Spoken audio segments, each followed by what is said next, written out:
Un'importante novità presente nel nuovo accordo Stato-Regioni del 17 aprile 2025 riguarda l'organizzazione dei corsi, che diventerà ancora più rigorosa. Vediamo assieme alcune novità. Il progetto didattico di ogni corso dovrà essere ora contenuto nel cosiddetto progetto formativo o documento progettuale.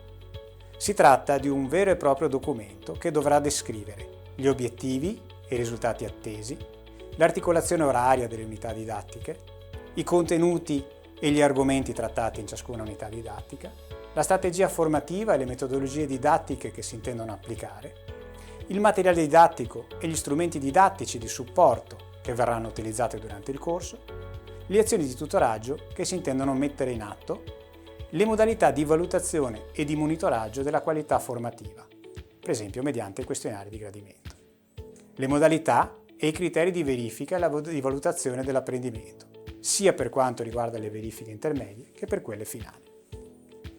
Cambia anche il numero massimo di partecipanti ad ogni corso, che è ora fissato a 30, mentre nelle attività pratiche il rapporto istruttore-allievi deve essere sempre al massimo di 1 a 6. Inoltre sarà sempre obbligatorio predisporre un verbale finale con i risultati delle verifiche di apprendimento. Prevedere quindi una valutazione di gradimento dei partecipanti a conclusione del corso.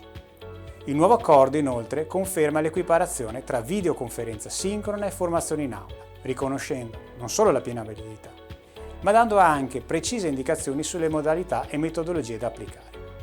Tra le altre cose, il nuovo accordo vieta l'uso del cellulare come dispositivo per partecipare alla videoconferenza sincrona. Infine, il nuovo accordo prevede chiaramente che gli attestati rilasciati abbiano validità su tutto il territorio nazionale.